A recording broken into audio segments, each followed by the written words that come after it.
Voy a dar paso a los saludos protocolares. Con nosotros se encuentra el doctor Jorge Rovira, director interino de Asuntos Académicos. Adelante, profesor.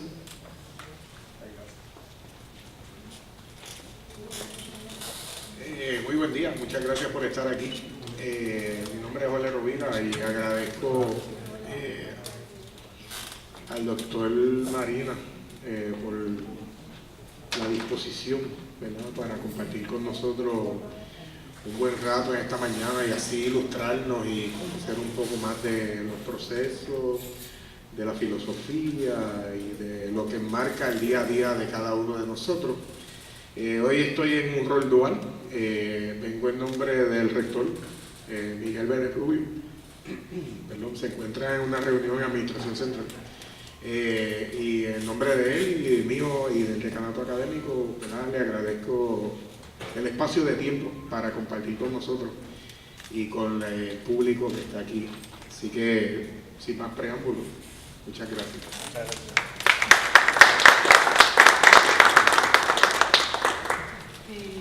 Pues ahora nuestro querido director del Departamento de Humanidades les va a dar una cordial bienvenida, doctor Luis Pavón Batlle.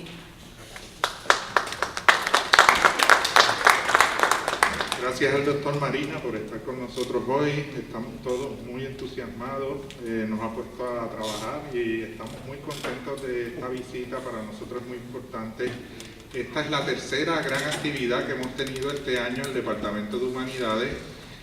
Primero tuvimos el homenaje al pintor Carmelo Fontanes, después tuvimos la actividad de un profesor nuestro que presentó una conferencia sobre periodismo y política en el siglo XIX, sobre los duelos que llegaron a tener, duelos de armas, ¿verdad?, en el siglo XIX, muy interesante. Y hoy cerramos este año académico con la gran presencia de nuestro invitado especial, el doctor José Miguel Marinas. Estamos muy agradecidos al equipo de trabajo, muy particularmente, ¿verdad?, a la Oficina de Actividades Culturales, que nos ha dado un apoyo tremendo y que ha sido ya cómplice de nuestras actividades constantemente durante este año académico. También quiero agradecer a Leida Gelpi por el gran esfuerzo y trabajo que ha hecho para preparar esta actividad, al doctor Edith González por su disposición para hacer el comentario a la gran conferencia que vamos a escuchar hoy, y pues estamos muy agradecidos también de la institución que nos ha dado la oportunidad y que siempre nos ha apoyado aún en las dificultades más difíciles. Muchas gracias y gracias por asistir. Su asistencia dice mucho, su asistencia nos confirma el apoyo y sin más preámbulos, pues los dejo con la doctora Gelpi para que continúe con el protocolo. Muchas gracias. Gracias, doctor Luis Pavón. Pues ahora yo voy a hacer una bien brevísima presentación del profesor José Miguel Marina, y va a ser bien breve porque pues lo quiero dejar hablar a él todo el tiempo que nos sea posible. Y entonces voy a empezar diciendo pues que el profesor y doctor José Miguel Marina pues obviamente es catedrático todavía actualmente de Ética y Filosofía Política de la Universidad Complutense de Madrid hace ya muchos años. Ha viajado continuamente a Latinoamérica y también al Caribe, conoce bastante bien Latinoamérica y nuestras islas. No es la primera vez que visita Puerto Rico. Desde el año 2000 comenzó visitando la Universidad Católica de Ponce junto con otros compañeros de la Complutense para ofrecer unos seminarios. Luego, más adelante, ha regresado y en el 2007 estuvo en la Universidad de Puerto Rico en Carolina presentando sus publicaciones y unas presentaciones, y también ese mismo año visitó la Universidad de Puerto Rico del recinto de Bayamón y estuvo en uno de los salones de aquí cerca que estaba ya inaugurado. Así que ya casi es nuestro amigo y pertenece también a esta casa. Muchas gracias, para nosotros verdaderamente es una alegría y es un honor, es bien chévere que él pueda estar con nosotros. En realidad se lo estamos robando al Conservatorio de Música, que es que, ¿verdad?, la razón primordial para la que él vino a presentar su trabajo en un congreso en el Conservatorio de Música. El profesor se ha dedicado sobre todo a analizar desde distintas ópticas la compleja sociedad del consumo. Estudia las relaciones entre la ética, la política, el psicoanálisis dentro de esa complejidad total que es la cultura y la sociedad de consumo, que es en la que nosotros todos vivimos hace muchos años. Voy a mencionar algunas publicaciones que él tiene más de 25 libros publicados, así que no los voy a mencionar todos. Están disponibles en Amazon, están disponibles en la Casa del Libro, y el primero que voy a mencionar es de donde él toma la conferencia que va a ofrecer hoy. Este libro se llama El poder de los santos, valor político de las imágenes religiosas. De este libro es que él toma la conferencia que nos va a ofrecer hoy sobre los niños Jesuses, el estudio que él hace de los niños Jesuses, comenzando en México y luego mencionando otros niños de otras partes de Latinoamérica y el Caribe. Libros que ha publicado Marina: El síntoma comunitario entre polis y mercado, que yo lo tengo por ahí. Mira. Este es el rostro de este libro. Esta publicación es del 2006 y entre otros libros está Investigar la cultura del consumo, que es del 2012, Ética de lo inconsciente, sobre comunidad y psicoanálisis. Esta publicación es de 2014. Otro profesor tiene por aquí es Los nombres del Quijote, una alegoría de la ética moderna. Esta fue del 2006. Otra que a mí me gusta mucho se llama La fábula del bazar, orígenes de la cultura del consumo. Esta es mi publicación favorita, es muy erudita y muy lograda. Otros, La razón biográfica, ética y política de la identidad. Ética del espejo, investigaciones sobre estilos de vida. Así que con esos títulos los dejo para que vean que el profesor tiene una visión bastante amplia, integrando varios elementos de la cultura, de la sociedad, analizándolas y, por supuesto, como todo buen filósofo, criticándolas.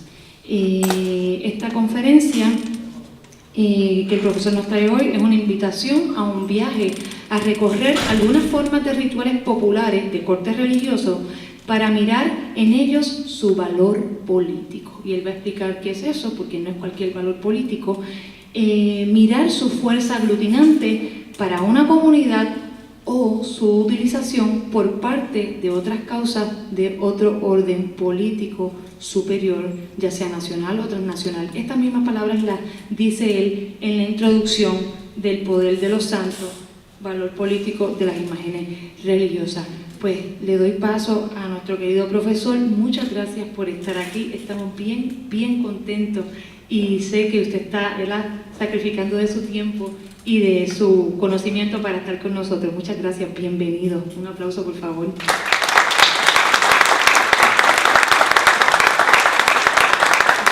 ¿Prefieres hablar con micrófono o sin micrófono? Prefiero esperar a que me venga la voz, porque me has dejado emocionado, ¿sabes? Qué bueno.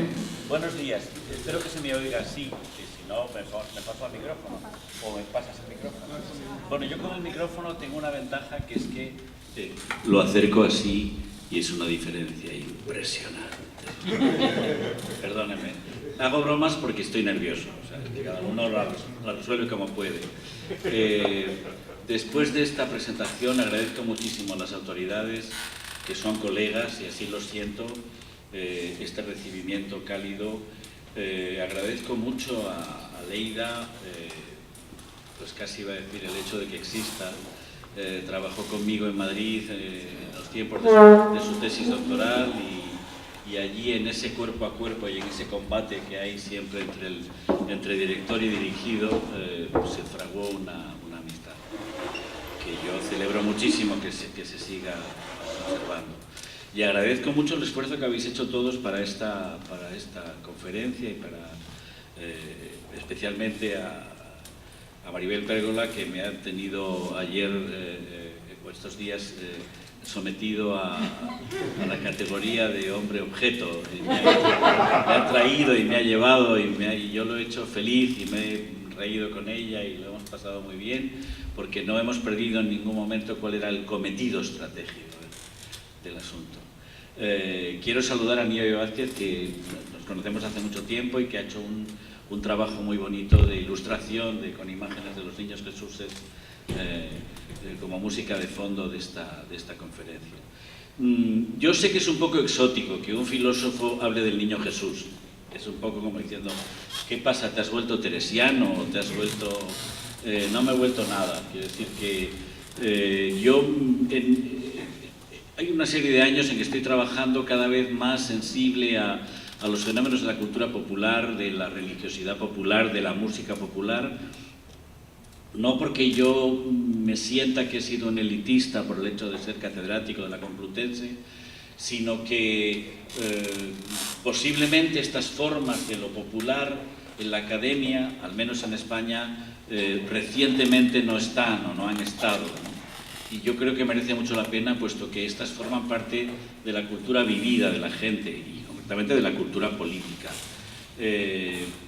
Este libro, El poder de los santos, recoge algunas de las ideas o de los procesos y de los fenómenos que tienen que ver con la religiosidad popular, entendidos desde el punto de vista político, es decir, cuál es la implantación comunitaria que tienen muchas de estas imágenes. Hay varias dimensiones o varias viñetas que son determinantes. Por ejemplo, pues el hecho de que en España, cerca de Madrid, hay un cerro, que es el Cerro de los Ángeles, donde hay una estatua del Corazón de Jesús que se realizó por los años 30. El Cerro de los Ángeles está en el centro geográfico de España. Lo mismo que en México, eso fue un descubrimiento, el Cerro del Cubilete en Guanajuato, que tiene una estatua del Corazón de Jesús de la misma época. Y yo dije, bueno, qué casualidad, ¿no? Qué casualidad. De ahí salió poco tiempo después la Guerra Cristera Mexicana, nada menos, donde la gente se daba piñazos al grito de Viva Cristo Rey, y un poquito más tarde la Guerra Civil Española, donde también los del bando franquista aclamaban Viva Cristo Rey. Lo cito tal como en la época se decía, no hago ningún juicio de qué valor tenga esto, etc. Yo aquí no me he metido en una interpretación teológica, casi ni religiosa, en el sentido de las creencias personales. Me interesa ver cómo funciona esto como rituales populares. Y puestos a buscar una cosa exótica para mí, que soy el más exótico de todos, puesto que soy español, que eso es una cosa totalmente exótica. De verdad se lo digo, yo lo descubrí estando hace 4 años en Nueva York, por gentileza y amistad entrañable de un amigo boricua que falleció hace unos años, que me prestó su estudio en el Bronx. Estuve viviendo en el Bronx varios meses, y allí en el Bronx mi acento resultaba extrañísimo, y me decían, ¿pero usted de dónde es? Yo soy de España. Claro que a mí entonces yo era el raro en esa comunidad, donde había un ferretero puertorriqueño llamado Randy, que aunque me hice muy amigo y charlaba, yo iba a la ferretería ya no para comprar, sino para hablar con él, donde había peluqueras que eran de Puebla, México, donde había gente que trabajaba en una galería de alimentación que eran dominicanos y dominicanas, ¿no? Entonces, el extraño era yo, por primera vez en mi vida, por lo cual imagínense qué descubrimiento impagable, ¿no? Entonces, me decían no solamente de dónde eras, sino qué raro hablas. Yo decía, pues es verdad. Y ahí descubrí una hipótesis que yo tenía hace tiempo, que es que el centro del español no está en España. Esto lo he dicho a algunos amigos y puede parecer un poco escandaloso. Yo creo que es natural, es así. Somos una lengua con muchas hablas muy variadas y muy distintas, y si pensamos que hablamos la misma lengua, estamos equivocados. Yo creo que hay un estímulo de conocer el habla de cada cual, las maneras, los modismos, el vocabulario específico, el cantito del habla, ¿no? Que me parece que es lo que nos da mucha tarea y es una tarea muy gozosa. Yo creo que ahí no hacemos afirmaciones generales de la comunidad ideal de diálogo, te la brindo en recuerdo de Habermas y de Muguerza, sino que hacemos una comunidad real de intercambio. Por eso, déjeme que vaya leyendo un poquito sobre esta cuestión.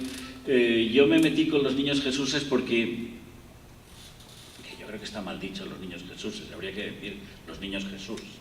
Pero bueno, lo pongo en plural porque queda más rústico, ¿no? Que es la presencia abundante en muchos lugares latinoamericanos, empezando por México, de la veneración a la figura del niño Jesús. Primero, que en la iconografía católica cristiana haya un lugar específico para Dios hecho hombre y de hecho hombre sea niño. Eso lo vemos con naturalidad los que somos de cultura católica de origen, pero es una cosa bien extraña que hace pensar, ¿no? ¿Por qué Dios en la figura del niño? Pero bueno, aparte de esa cuestión, que si acaso luego entramos en ella, pues me fijé en la sobreabundancia de dos figuras iconográficas que tienen rituales propios, que son el niño de Atocha, que es oriundo de Zacatecas, México, y el niño Pan de Xochimilco, que, como saben, Xochimilco es una localidad que está al sur del Distrito Federal. Entonces, esos niños Jesuses americanos, el niño Pan de Xochimilco tiene un área muy restringida, pero el niño de Atocha está por doquier, o sea que no he podido complacer a Leida porque aquí hablo de que Maelo en una de sus canciones cita al niño de Atocha. Yo me acordaba de memoria que habla de que lo vio anoche al niño de Atocha y hace una rima. He preguntado al maestro Quintero a ver si me ayudaba y tal, pero bueno, de momento no, da igual, o sea, da igual, porque que está presente en Puerto Rico, como ustedes saben muy bien, mejor que yo, helo ahí, y Maelo ahí. Y luego también está en todas partes, en Colombia, el serial televisivo llamado Pablo Escobar, Patrono del Mal, un serial que yo vi desde Madrid, que tiene 60 capítulos de 20 minutos cada uno, es infinito, no se acaba jamás. Y yo aprendí el idioma paisa ya oyendo ese serial. Cada vez que se abre la puerta de la mansión de Pablo Emilio Escobar Gaviria, pues se abre hay un niño de Atocha de 2 metros por 3, una pintura. La mamá de Pablo Emilio Escobar Gaviria, cada vez que él se va a hacer el bien por el mundo, le hace la señal de la cruz y le dice que el niñito de Atocha te proteja. Perdóneme si lo digo irónicamente, no quiero faltar a nadie, perdón. Digo, es que es un poco admirable. Bien, bueno. Mi hipótesis es que no solamente son figuras de un gran poder de convocatoria para emocionar y subyugar a sus fieles, sino que no se trata tanto de una imagen según el elenco católico. Estos dos niños, y hay muchos más, citaré algunos de pasada, todos encierran una sorpresa dentro, que yo creo que es la clave de su dimensión política. El sincretismo, que como es sabido constituye la estrategia para la pervivencia de cultos precolombinos en el contexto de la dominación española. Muchos de los latinoamericanos, y tal vez el cubanito y el del Remedio en España, hay un niño cubanito en España, tienen que ver con el Caribe y Centroamérica. El de Atocha, principalmente mexicano, aunque ya he dicho otras extensiones incluso puertorriqueñas, contiene en sí al oricha eleguá. Me apresuro a decir que el asesino es el mayordomo. Quiero decir que la clave es que, y yo creo que eso, aunque la gente no lo tiene verbalizado ni delante ni representado, yo creo que es una buena parte de la razón de su extensión y de su poderío general. Este detalle resulta muy interesante y sería en cierta forma la causa inconsciente de la enorme devoción popular de estos niños. El niño Pan de Xochimilco, también en México y exclusivamente local, fue promovido por los franciscanos sin darse cuenta de que para los indígenas también simbolizaba a Huitzilopochtli, el colibrí del sur, que es una divinidad poderosísima del panteón azteca. Sintetiza dos imágenes para los xochimilcas, a Huitzilopochtli con su advenimiento en forma de agua y de recién nacido, y al niño Jesús. El contexto de creencias y ceremonias de ambos niños es el de una cierta mistura, figura católica más indigenismo, más religión caribeña. Eso podría ser la fórmula, ¿no? Por eso la operación política de fondo parece ser la del sincretismo.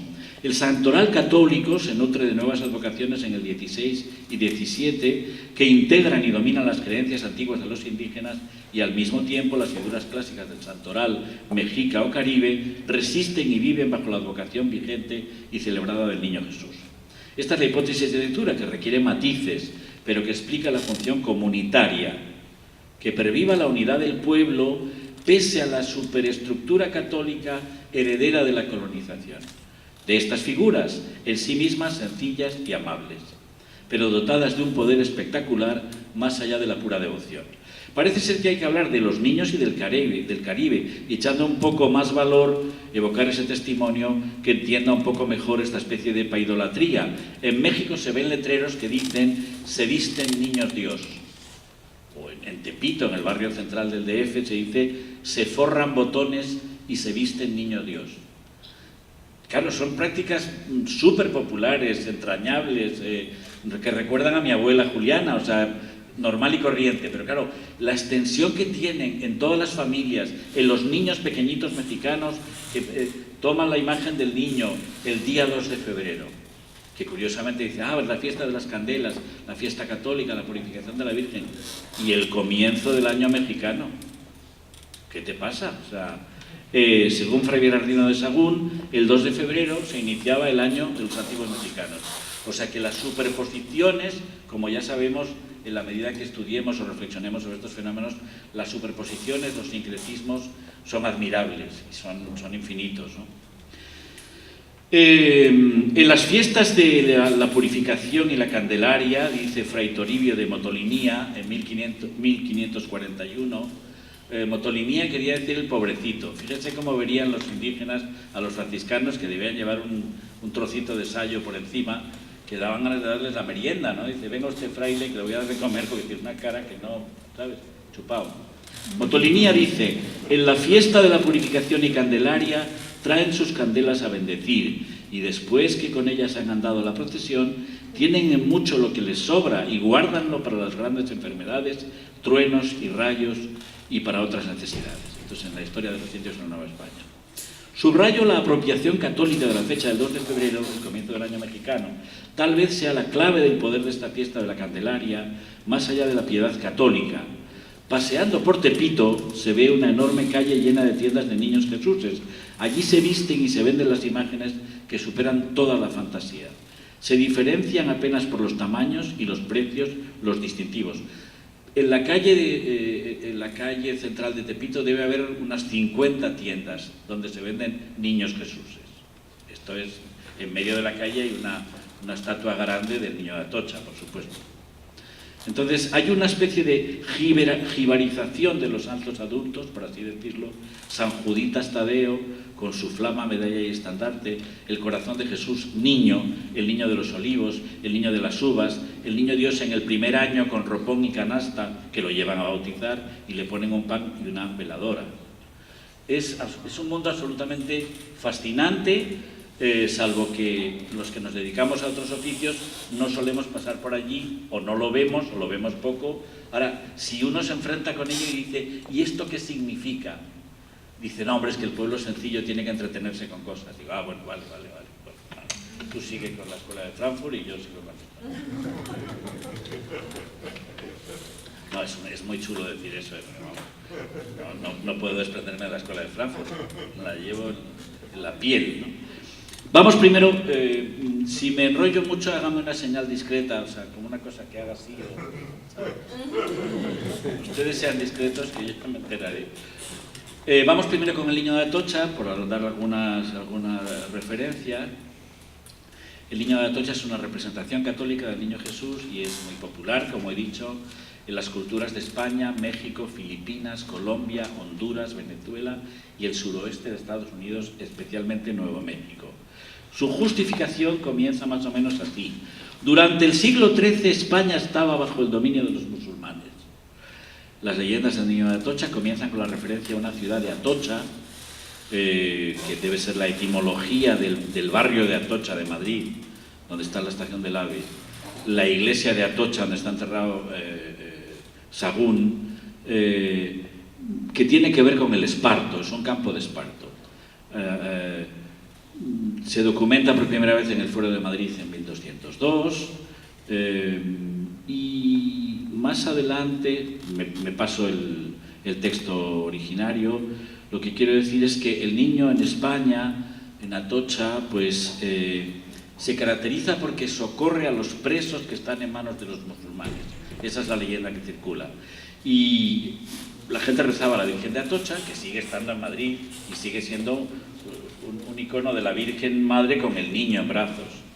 La sorpresa, si vas a México o vas a otro sitio, es que ves que el niño se ha separado de la madre. O sea, yo lo suelo decir con un poco de ironía y no falta de cariño, que el niño se establece por su cuenta. Entonces tiene un tronito donde el niño de Atocha, ustedes conocen la imagen del niño de Atocha, o sea, está ahí, está vestido de peregrino, impecable, ¿no? Lo que no sabemos es por qué se separa y por qué se queda separado, ¿no?, en esta vocación. Bueno. El niño estaba vestido de peregrino. Lo más señalado es que ni el pan se le acaba ni el agua de su jarra. Y se dan cuenta de este carácter nómada del niño, porque los zapatos del niño en brazos de su madre estaban sucios. Y por más que los cambiaban, no se ponían mejor. Claro, el niño salía de noche para ayudar a los necesitados. Esta es la figura mítica del niño de Atocha. En América, 3/4 de lo mismo. En el pueblo de Fresnillo de Zacatecas, es una zona de minas, y entonces el niño de Atocha socorre a los mineros que están en peligro, o que han tenido accidentes, ¿no? Con ocasión de un accidente en las minas, una explosión, cuando las mujeres fueron al templo a orar, vieron que la imagen del niño Jesús no estaba.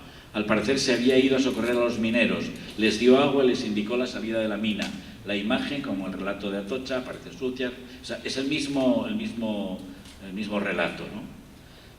Bueno, hay muchas menciones del niño de Atocha, en Juan Rulfo, en Elena Poniatowska, que tiene una novela maravillosa sobre la Revolución Mexicana, que se llama Hasta no verte, Jesús mío. Y la leyenda y su conexión con España se hace mediante las minas. En esta zona de plateros, donde arraiga este culto que se extiende por todo México, y donde podemos empezar a hacer una primera reflexión, que es qué significa que el niño Jesús, dicho así literalmente, se separa de la Virgen María, o sea, se emancipa, ¿no? Me decía Leira, es que claro, tú no tratas a un niñito del portal de Belén, sino que es un niño ya que camina y que tiene como iniciativa propia. Casi está en el borde de la figura evangélica del niño que va con los papás al templo y se pierde de uno de otro, y de repente le ven y está ahí hablando con los doctores, explicando fragmentos de la Torá con total naturalidad, ¿no?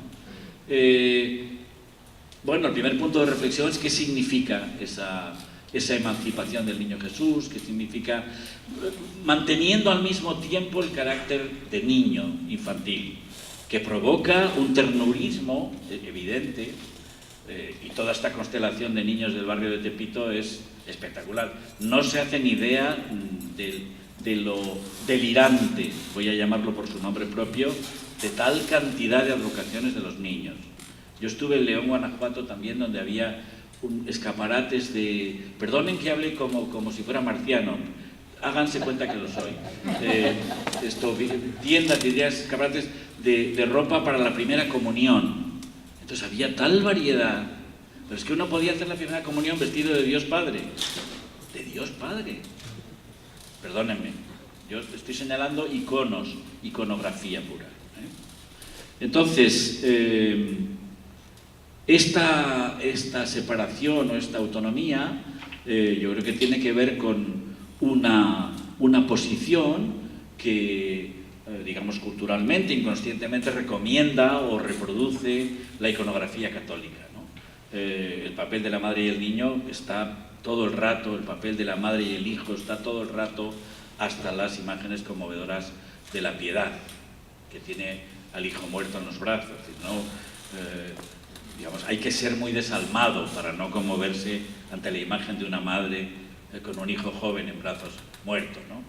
Yo creo que hay una voluntad de recomendación de una determinada forma de entender la religiosidad.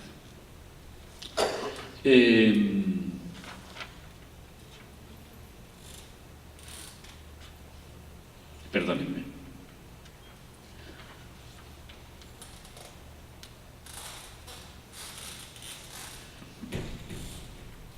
El asunto del niño de Atocha es que cuando uno empieza a tirar del hilo, se encuentra muy rápidamente con asociaciones que lo relacionan con otras figuras, y concretamente es la figura de el Eguá, que es el Orisha, que es el otro nombre del niño de Atocha.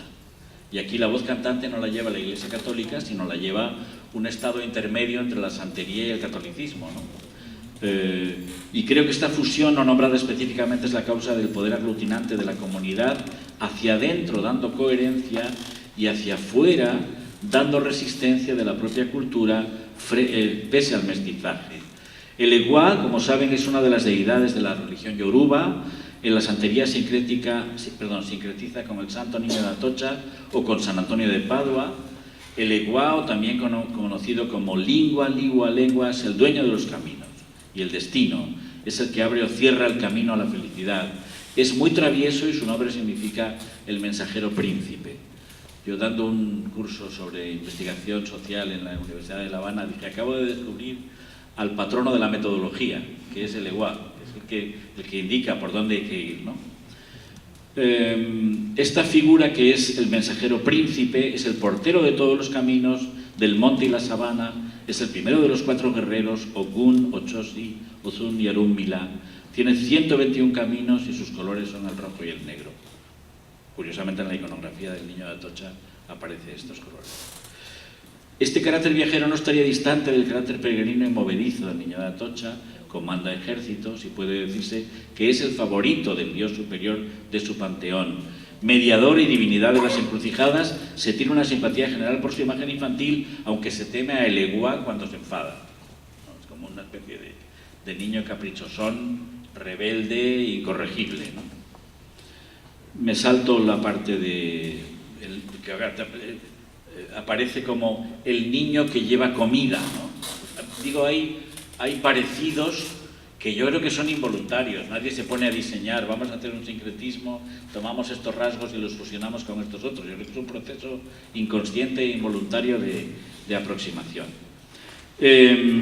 ¿Voy bien? ¿Vamos bien? Hablo muy rápido, ¿se me entiende? ¿Puedo relajarme un poco más a lo mejor?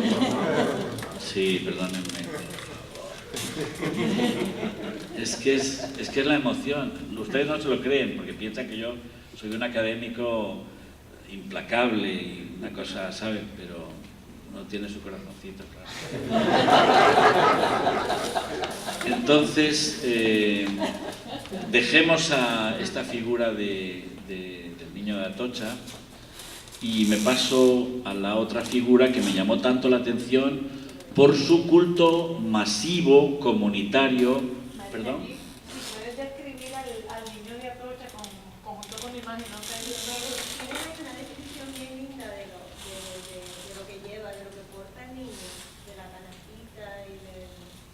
Cuando lo encuentres, si lo encuentras, del peregrino, el padre. Sí, bueno, no, de memoria, o sea, lleva una esclavina de niño de la época, de peregrino, lleva una conchita, una concha de peregrino, lleva una canastilla que también tiene que ver con el niño que da, que socorre, que da de comer, que ayuda, y lleva una calabaza, que es lo que los peregrinos que iban a Santiago de Compostela en la Edad Media llevaban esa calabaza.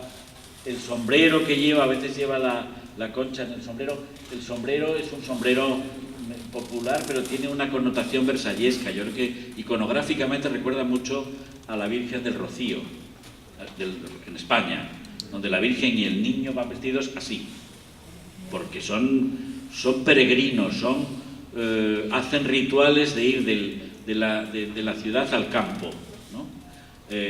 La Virgen del Rocío tiene también lo suyo, me refiero como antecedente, parece que tiene que ver con una divinidad femenina de la cultura andaluza, que sería la Debla, que es una especie de diosa madre. Claro, entonces, digamos, la gente lo sabe antropológicamente, etnográficamente, algunos sí, la mayoría no les hace falta. Pero claro, te imagínate en el Rocío, cuando por la mañana de un día determinado, que no me acuerdo cronológicamente cuándo es, la gente que son de Almonte sacan a la Virgen y los que vienen desde Sevilla y de otros lugares quieren arrebatársela para llevarla en procesión, y hay un verdadero combate para demostrar de quién es la Virgen. Dices, pero bueno, vamos a ver, o sea, pongámonos de acuerdo, ¿por qué no nos llevamos bien? O sea, hagámoslo por turnos. No tiene nada que ver. Es un combate ritual que tiene que ver con la disputa del favor de una diosa madre. Hágame el favor. Otro día hablamos de la Macarena y de las vírgenes que se procesionan en Semana Santa, porque yo no estoy preparado espiritualmente para meterme con ello. Lo tengo como meta, porque ahí hay infinidad de advocaciones de la Virgen, ¿no? O sea, ¿por qué una figura femenina que es virgen se convierte y es decretada por la teología católica como la Madre de Dios, ¿no? En el concilio de Éfeso, en el 400 y tanto, después de haber declarado que Jesús es Hijo de Dios, y por lo tanto, eso que decía Fray Luis de León, es el primer escándalo insoportable y poderoso y maravilloso, que es que Dios se hace hombre. O sea, estamos acostumbrados por la rutina, por el run-run, ¿no?, de nuestra formación, a lo mejor no sé ustedes, por la formación católica de niños, decir, bueno, pues Dios hizo hombre, no sé qué, no sé cuál, vale, pero despacio, o sea, piensa un poquito, o sea, Dios se hace hombre, y esto se consagra como dogma en el concilio de Nicea. 400 años más tarde se dice, la madre de ese Señor, al que hemos dicho que es Dios, es la madre de Dios. Te pongas como te pongas, ¿sabes? O sea que aquí hay material, es material sensible, todo el rato es material sensible. Y yo creo que esa es una de las causas de su poder, sobre todo, ¿no?, de su poder aglutinante, integrador y excluyente, ¿no? No sé si me dejo algo de la imagen. Yo creo que el sombrero versallesco a mí me sigue pareciendo algo que tiene que ver con una iconografía de época. Claro, en esa época, en la época de Zacatecas, 1500 y tantos, Versalles era un pueblo, ¿sabes cómo te digo? No, Versalles no era Versalles. Bueno, vamos con el niño pan y su secreto. Al niño pan se le llama reliquia. Es llamativo, pero así le dice la mayordoma, es decir, la persona de la familia que se hace cargo de esta imagen por espacio de un año. Con el niño pan hay un ejemplo directo de la función comunitaria de una imagen religiosa. El clero no interviene, sino de forma secundaria. Parece ser que un señor obispo de México quiso que tomara la imagen del niño en brazos y fue un verdadero escándalo. O sea, es como que los de Almonte saquen a la Virgen y los de Sevilla quieran. Llamo la atención con estos detalles que son aparentemente banales para ver el poder aglutinante y excluyente, ¿no? Lo gobierna directamente el pueblo de Xochimilco, que se organiza anualmente, lo tienen en casa los mayordomos, se presta a los fieles que lo necesiten, hay una lista de espera de unos 22 años para las familias que quieran tenerlo en su casa. Se le prepara una habitación, se le hace una casita al lado, el que tenga posibilidades, tiene 1000 y pico ropajes, es una figura, ahí está, es una figura, no es una maravilla icónica, es una figura muy sencilla, 50 centímetros, pesa medio kilo, y esos ropones son los que le dan una cierta vistosidad. A mí me recuerda mucho los niños que llevaban a bautizar cuando yo era pequeñito, que era una especie de cabecita y un ropón enorme, y no se encontraba el niño. Cuando el cura iba a decir, a ver dónde está la cabeza de este niño para bautizarle, perdónenme, o sea, no quiero hacer broma de cosas, ¿no? Pero es así, o sea, y es fabuloso, claro, los rituales, los chinelos, los que bailan, los tal, bueno. Desde 1557 está vinculado a la iglesia de San Bernardino de Siena, en Xochimilco, y está fusionado, es lo que me interesa marcar, con la divinidad llamada Huitzilopochtli, nada menos que la principal deidad de los mexicas. Esta es la parte no vista, ¿no? Es como en el síntoma, ¿no? Como saben ustedes, en la perspectiva psicoanalítica, un síntoma está hecha de dos caras, una visible y otra invisible, reprimida, expulsada, ¿no? Pues aquí la expulsada es la fuerte, digamos, la amenazadora, ¿no? Es conocido como Itzcuatl Xouxoqui y ha sido asociado con el sol. A la llegada de los españoles a Mesoamérica era la deidad más adorada en el altiplano central. Los conquistadores lo llamaron Huichilobos. El topónimo churubusco deriva de Huitzilopochtli.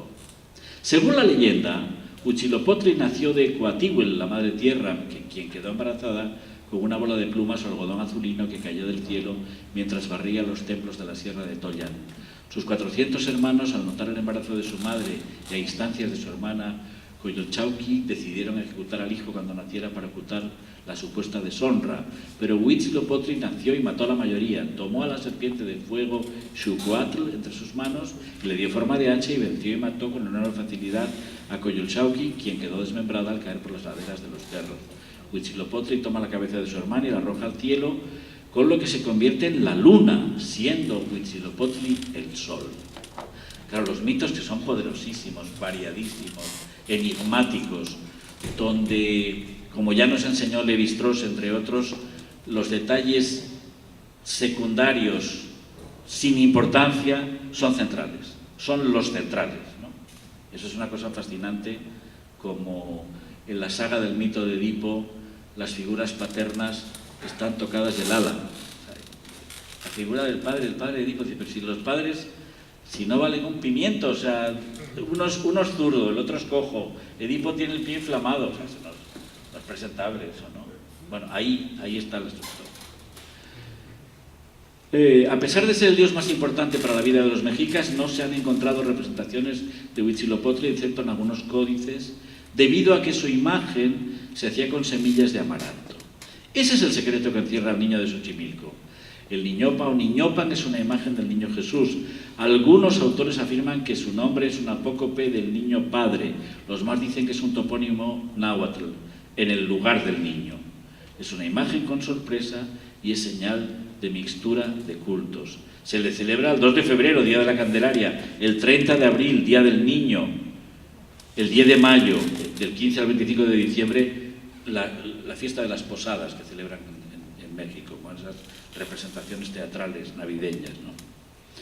Bien, hay unos danzantes, etcétera. Los detalles ya me los salto. ¿Perdón? Aquí están, sí. Por lo menos veámoslos. Gracias, Nieve. Aquí se ve Claro. Es de una riqueza cromática, ritual. Ahí el trono no lo había visto, ¿eh? No ves a rostro, manitas, piecitos al niño pan. No se le puede lavar con ningún producto detergente, sino los que se encargan, pues con un cepillito especial, normal y corriente, con agua. Es que todos esos rituales menudos son espectaculares.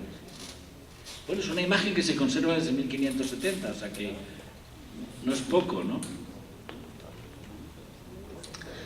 Entonces aquí hay una parte de la celebración en la advocación del Niño de la Suerte. La gente a veces llega llorando porque les ha curado, o la gente que no lo conoce y se les ha presentado en sueño en su casa, vienen a verlo y afirman con estupor que es exactamente el que se les mostró en sueños. Es capaz de hacerse presente en la vida de las personas. Una mujer exclama deshecha en lágrimas ante las cámaras, yo lo he tomado de YouTube: mi niño me llamaba, llévenme, me ha hecho muchos milagros, joven, lo pueden llevar por un día, si lo piden a los mayordomos, lo llevan a la iglesia y le hacen una misita, a las 8 le rezan el rosario y lo devuelven. Para cualquier cumpleaños o fiesta aniversario lo solicitan, se lo prestan un día. Los chinelos bailan también en la iglesia, y se ofrecen las meriendas como agradecimiento. O sea que todos los rituales comunitarios donde se comparte el alimento. O sea, yo estuve en La Habana en un tambor donde, además del ritual que te deja fascinado, etcétera, cómo cantan las temáticas musicales según los orillas, etcétera, etcétera, al final la cosa acaba en una merienda. Y en tiempos de escasez, como fueron el periodo especial, pues la gente tenía un sentido de aproximación y de compartir. Yo por esa línea es por la que iba señalando que tienen una función cívica, una función religiosa aglutinante, ¿no? El 2 de febrero llevan imágenes a las capillas de la ciudad, y entonces, bueno, pues le cantan alabín, alabán, alabín, bombán, niñopa, niñopa, ra, ra, ra, como si fuera un partido de fútbol. Quiero decir que aquí lo humano, demasiado humano, es el caldo natural de cultivo, ¿no? Son muchas las avocaciones del niño en México, Colombia y demás países centroamericanos. En la colonia Tacubaya, lo que Nieves presenta ahora, Nieve, no Nieves. Se venera una hermosa imagen del niño Jesús llamado el Santo Niño de las Suertes, que duerme y apoya la cabeza en una calavera a modo de almohada. Según la leyenda, que se remota a principios del 19, 2 misioneros caminaban con rumbo a Tlalpan. Al llegar a las inmediaciones escucharon el llanto de un bebé. Intrigados y sorprendidos porque en el área no había habitantes, buscaron el lugar de donde procedía el llanto y encontraron a un niño de escasos 4 meses. Al momento de levantarlo, el niño se convirtió en una escultura y, según se dice, al mismo tiempo brotó en ese sitio un manantial de agua al que desde entonces se le ha llamado Ojo del Niño. Rapidito, ¿no? Bueno, el Niño de la Suerte se le llamó porque el arzobispo decidió sortear el sitio al que donaría la imagen para ser venerada. El sorteo se llevó a cabo y salió ganador el convento de San Bernardo. Como el prelado sabía de la pobreza de las religiosas del convento, repitió la rifa y nuevamente salió el convento de San Bernardo. Claro, la idea es que, como es el niño Jesús, hay que celebrarlo con esplendor y venga de todo, que no falte de nada. O sea, ¿sabes cómo te digo? Tequila, tequilazo, mezcal, mezcalazo, lo que sea, vamos. Entonces dice, lo que hizo reflexionar al arzobispo acerca de que la voluntad del niño era quedarse con esas pobres religiosas. ¿Qué vas a hacer, no? Bueno, estas figuras del niño Jesús dormido, muerto, ¿no? Como la imagen de la Virgen también, que es la Virgen niña durmiente, como que estuviera durmiendo el sueño de la muerte. Lo que es fascinante es la capacidad inventiva, ¿no? Es decir, ¿por qué precisamente el niño Jesús está dormido, que representa una posición de dormido, eternamente dormido? Claro, contradice los principios teológicos y de la racionalidad teológica en el sentido propio de la palabra, ¿no? ¿Por qué la imagen de la Virgen dormida, que también es como que es una representación de lo que puede ser mortal? Como que todos estos personajes en realidad son, digo la frase a través de Nietzsche, humanos demasiado humanos. Y eso no es ninguna cosa mala, ¿no? Humano demasiado humano quiere decir que piden un razonamiento propio, ¿no? O sea, que está bien ver la relación que tienen estas figuras de tejas arriba, ¿no? Como ayer decíamos en la radio, de tejas, no el Estado, sino las tejas del tejado, ¿no? De tejas arriba, pero lo interesante es ver qué sentido tienen de tejas abajo, ¿no? En el plano humano demasiado humano. Sí, porque hay imágenes del niño que está precisamente encima de una calavera. ¿Por qué eso? O sea, ¿por qué eso? ¿Por qué ese barroquismo del niño que presenta la muerte, que es una imagen del barroco y del rococó muy central, ¿no? Bueno, esto es una monada, ¿eh? O sea, como diría mi tía Fulgencia, esto es una monada, ¿no? ¿Perdón? En el fondo, esto que veo, que no lo veo bien dorado, ¿estos son escotos? Claro. Es un tejido de esbotos, porque no hay uno o dos, sino que... Claro. Uy, los esbotos, claro, es para hablar...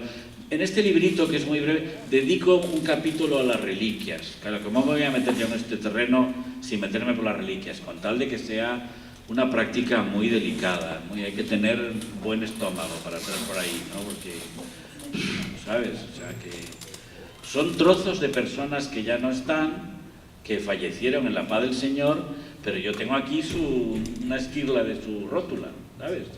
Y eso me da un poder especial. Ese es el principio de la reliquia, la parte por el todo, ¿no? Bueno. 3 niños Jesuses, y ya con esto acabo, porque llevo mucho rato hablando, ¿no? ¿Cuándo? ¿Ah, no? Son las 11:06. ¿Cuándo debo terminar? Tenemos hasta las 12. Así Ah, que nos queda vale. una hora, pero el compañero tiene su pues, va a espacio. reaccionar. Y la gente va a preguntar. El compañero tiene su espacio, ¿no? Tiene su espacio, sí, hay tiempo Con lo para cual eso. yo abrevio, pero no elimino. No elimine. No, Estamos bastante cómodos. condenso, Puede ser. pero Con poder. pero sin abrumar. Sin abrumar. Condenso, pero ligero, ¿sabes? Un tejido de malla, ¿sabes cómo te digo? Bueno, perdón, es que me haces decir cada cosa. Leida. Estamos cómodos. Doctora Leida, Gracias que lo eres. No puedo concluir sin hacer al menos una mención a 3 niños Jesuses que tienen características especiales dentro de una notable construcción peculiar de todos ellos. El primero es el mexicano y local Niño Jesús Tierrito, que fíjate, de Puebla, México. Esto es donde nos vamos al vértigo elemental, ¿no? Cuya imagen se encuentra en el convento de las Mercedarias de la localidad de Puebla. Aquí el ternurismo se ve reforzado por un sentimiento de profunda conmiseración que la imagen y su historia refuerzan. Debo decir que estas imágenes de los niños Jesuses en las iglesias están rodeadas de juguetitos, camioncitos, avioncitos, muñecas, muñecos de los niños mexicanos actuales, a los que sus papás y sus mamás les llevan para agradecerle o para pedirle al niño Jesús doctor, o al niño Jesús cieguito, o al niño de Atocha, la curación.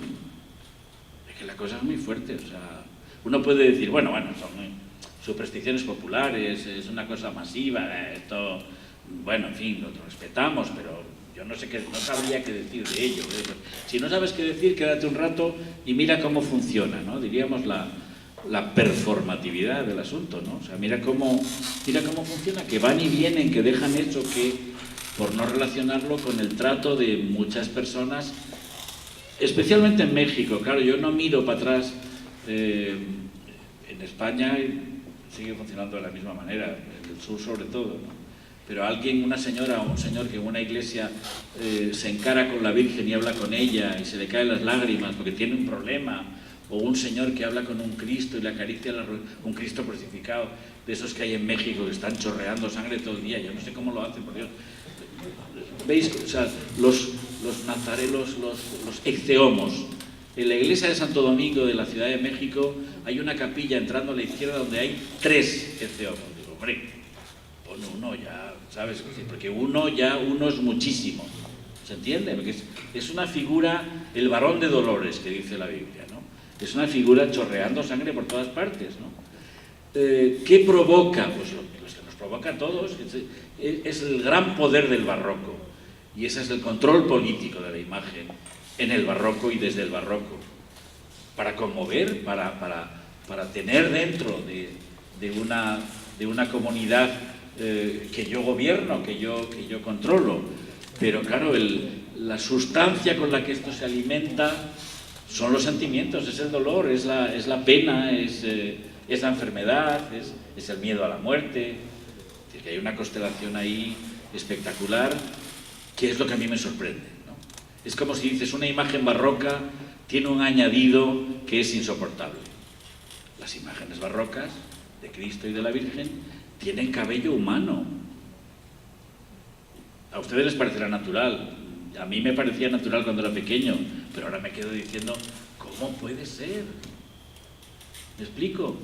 El Cristo de Medinaceli, que está ahí en el centro de Madrid, Tiene un melenón impresionante, será donativo de 2 o 3 mozas de muy buena cabellera y está el hombre allí, es una talla preciosa, ¿eh? Pero quiero decir que la gente cuando va a hablar con el Cristo moreno. Es como si, ¿se entiende? Como si fuera de la familia. O sea, yo creo que ese es el cogollito de la religiosidad y de la cultura política elemental. Me estoy arriesgando mucho en lo que estoy diciendo ahora, pero bueno, ustedes son comprensivos y sabrán, no me lo tomarán a cuenta. Vamos adelante. El primero es el mexicano y local Niño Jesús Dieguito, cuya imagen se encuentra en las Mercedes de Puebla. Se trata de una imagen barroca que tenía como objeto precioso en el convento de la Merced de Valladolid, México, hoy Morelia, en el estado de Michoacán. Hay varias leyendas. El 10 de agosto de 1744, festividad de San Lorenzo, después de las festividades en su honor, se desató una tormenta. Un hombre falto de fe se guareció dentro del templo del Santo del Día y allí comenzó a atacar a las imágenes, en especial a la de Nuestra Señora de la Merced, a la que arrebató el Niño Jesús de los brazos. Emancipación de madre, esto es una cosa impresionante. Huyó con él a las afueras de la ciudad, donde furioso comenzó a desmembrar la imagen, quitándole piernas y brazos, por lo que la imagen del niño comenzó a derramar lágrimas de sangre. Esto aumentó la ira del hombre, quien con el punzón que sostenía la imagen a la Virgen le arrancó los ojos dejándole las cuencas vacías. Esto no detuvo el llanto, porque lo que le dio 33 puñaladas, pero no podía ser otro número, 33, y decidió abandonarlo entre las piedras del cerro de Pumucuato. Otra leyenda nos habla de un hombre que se esconde en la iglesia esperando que terminen las celebraciones del día de San Lorenzo. Entonces, cuando concluyen y el templo quedó a oscuras, comenzó a arrancar las joyas de las imágenes. Al ver los hermosos adornos que tenía la Virgen de la Merced, decidió robarlas. Pero mientras lo hacía, sintió la mirada del niño sobre sí y oyó que éste daba alaridos. El ladrón quiso callarlo tapándole la boca con las manos, pero a la imagen le salieron dientes. Y mordió al delincuente. Bien hecho. Esta variante tiene mayor expresividad, pero nada comparable a la imagen que se da a venerar a los fieles en la actualidad. La imagen recuperada se trasladó al convento de Puebla, donde hoy es venerada. Por el testimonio de un custodio, sabemos que la del templo es una copia. No, pero esta no es la verdadera, La tienen dentro las monjas para que no pase otra vez. La auténtica está en el interior del convento. Llama la atención las cuencas sangrantes, esa cara de niño orondo al que le ponen pelucas. Perdónenme, pero un niño Jesús cieguito con ese pelucón rizado, no sé, mueve a reflexión, por cuando menos, ¿no? Claro, hay libertad de culto y libertad, dice, el niño es nuestro y le ponemos lo que nos da la gana. No te vas a meter allí, ¿no? Pero es llamativo, ¿no? Es llamativo. Yo me quedé fascinado, asustado.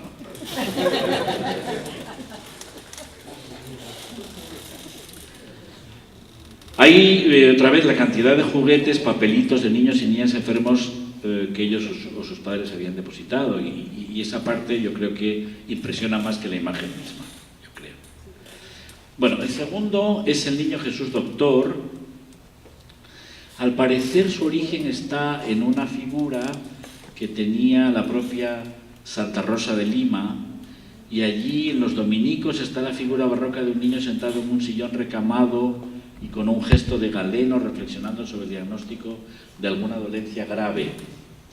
El doctorcito mexicano es más moderno ya en su primera versión. Lo que ocurre es que le han salido nuevos símiles con el mismo nombre y súper modernos de atuendo. En principio el Santo Niño Jesús Doctor de los Enfermos se encontraba en una capilla lateral de la parroquia de San Francisco de Tepeaca, Puebla, llevado por unas monjas de la Orden de las Josefinas, en la que destaca la Reverenda Madre María del Carmen Barrios Baez. ¿Ves? Impresionante. Acerca de esta imagen que desde 1942, oye, pero Nieves, ¿esto es un trabajo de documentación? Estuvo en un hospital, cuenta la historia que las monjas vieron un día que la imagen tenía misteriosamente sus zapatitos sucios. ¿Cómo me suena esto, no? Como era época de lluvia, estaban llenos de lodo. Sin embargo, las religiosas creyeron que solo se trataba de una broma o simplemente que alguien los había ensuciado, porque hay gente que se dedica a ensuciar zapatitos de niños. Las imágenes, como cuando yo hace muchos años yo fumaba, entonces ibas en un ascensor y venía una mamá con un niño y decía: apártate, apártate, que este señor te va a quemar.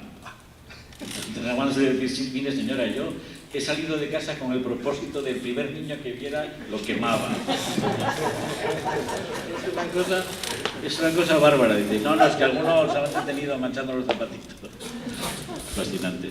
Después la figura fue llevada a Tehuacán, un municipio de Puebla, pero permaneció poco tiempo allí, ya que extrañamente apareció en la parroquia de San Francisco de Asís, también con sus zapatitos sucios. A partir de ese suceso, algunas personas que anteriormente habían estado enfermas relatan que durante su sueño veían la imagen del Niño Jesús, que las visitaba y que posteriormente habían sanado de sus enfermedades. Quedémonos con los zapatitos sucios, porque es un significante que se repite en varios mitos, en varios relatos, ¿no?, cuyo sentido nos lo dará seguramente la comparación con otros elementos del propio relato. Principio de inmanencia estructuralista. Aleida Gentil. Viva Levi-Strauss. Bueno. La imagen actual es el Niño Jesús revestido con una bata blanca de médico y portando un fonendoscopio en su pecho, para que no quede duda de que es un doctor, que no es un vendedor de helados ni es José Feliciano. Esta imagen la he visto en la Catedral de Guanajuato y en otros lugares, en una urna transparente de cristal que contiene al doctorcito y que está llena o rodeada de juguetes, cochecitos, muñecas, figuras que padres y niños han ido depositando como señal de agradecimiento por alguna gracia concedida en el orden de la salud. Bueno, esta es una figura que tiene una extensión en México en concreto muy notable. Claro, si uno va a pedir la curación a la figura de Jesús, más le vale que sea directamente doctor, ¿no? Ustedes aquí en Puerto Rico tienen devoción, quienes la tengan, al Divino Niño, que es una advocación aparentemente sobria, porque no hay de las palomas ni de los olivos, es el Divino Niño. Pero no lo tengo estudiado todavía, o sea que tengan paciencia. Para concluir, acabo con el Niño Jesús cubanito, rara advocación que no deja de hablar del aura que lo cubano o lo caribeño ha tenido y tiene en materia iconográfica y de creencias. A mí se me ocurre decir que bien pudiera llamarse, mira qué simpático, el niño del cuñado, pues responde, esto es una gamberrada mía, no hagan caso que no...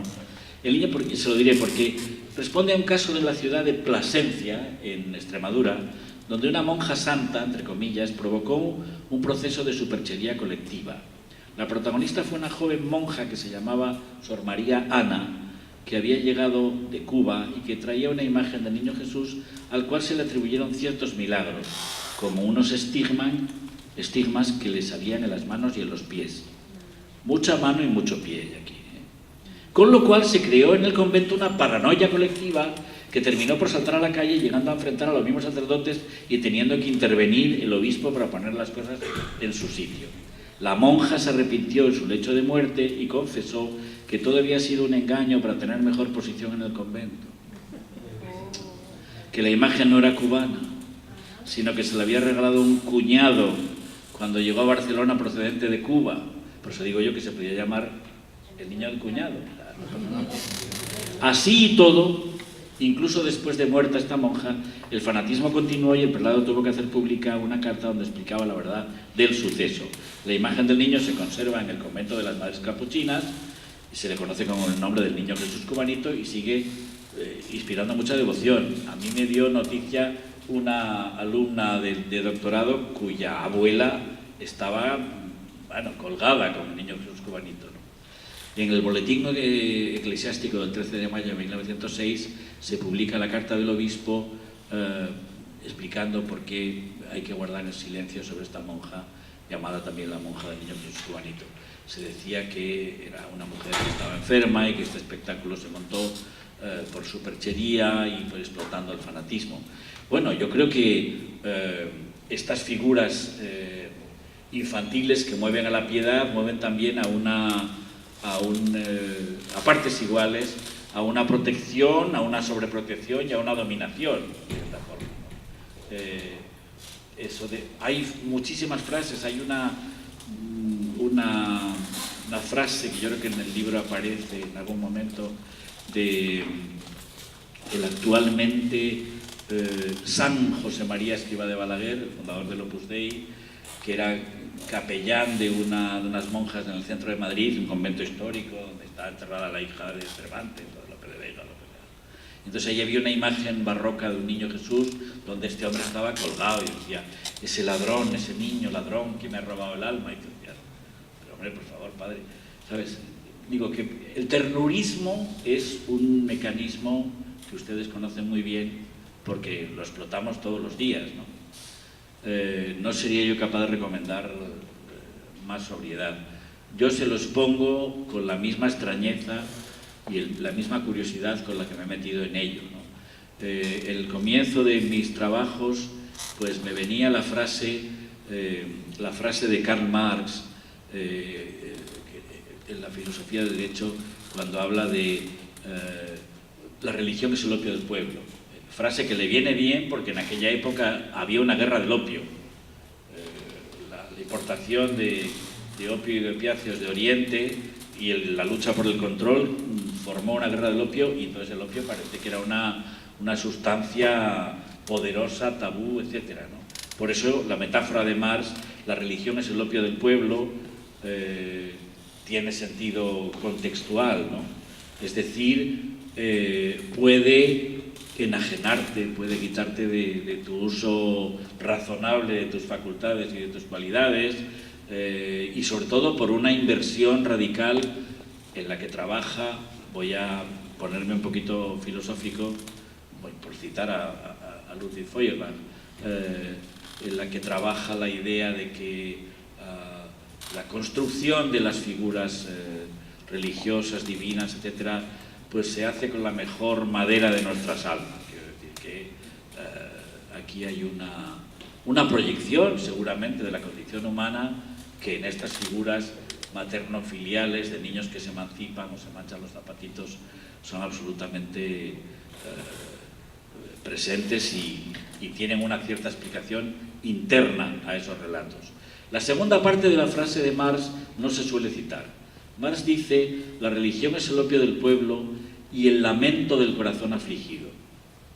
Digo, mira don Carlos, cómo observaba, ¿no? Quiero decir que se entiende, no solamente es la crítica de una manipulación, de un uso dominador, político, dominador, institucional, eclesiástico, etcétera, etcétera, de las formas de religiosidad popular, sino la no comprensión de que a través de esas formas, que a veces son exóticas, a veces producen una cierta hilaridad, a veces producen pena, a veces producen terror, a través de ellas se canaliza la fragilidad humana, se canaliza la condición humana en su misma fragilidad y en su misma brillantez, ¿no? Yo pudiera estar hablando bastante más de esto, como ustedes imaginan, pero creo que ya he hablado bastante, hasta por los codos, y he metido esto, como se dice en el teatro, he metido morcillas, he intercalado cosas para que ustedes tengan un panorama un poco más disperso, disoluto o algo así. Bueno, pues hasta aquí, muchas gracias.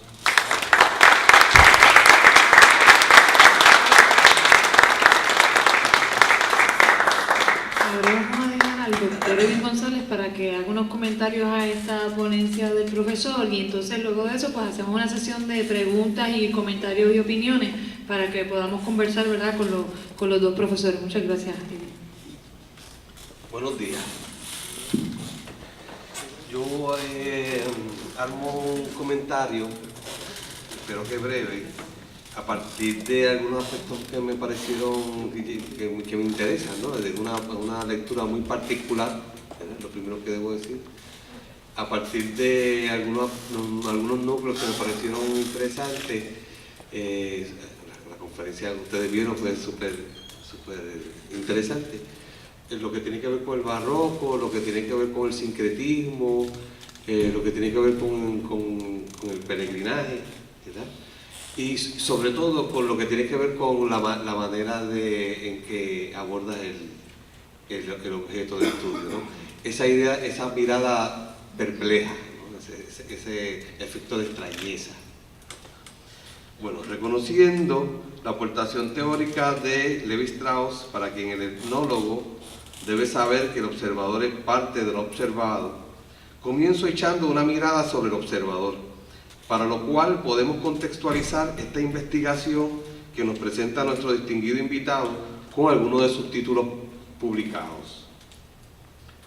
Cuando examinamos su extensa bibliografía, no debe sorprender que del persistente estudio filosófico, psicológico y sociológico de la sociedad de consumo, el autor varíe hacia el acercamiento antropológico de las religiones e imágenes que datan del siglo barroco.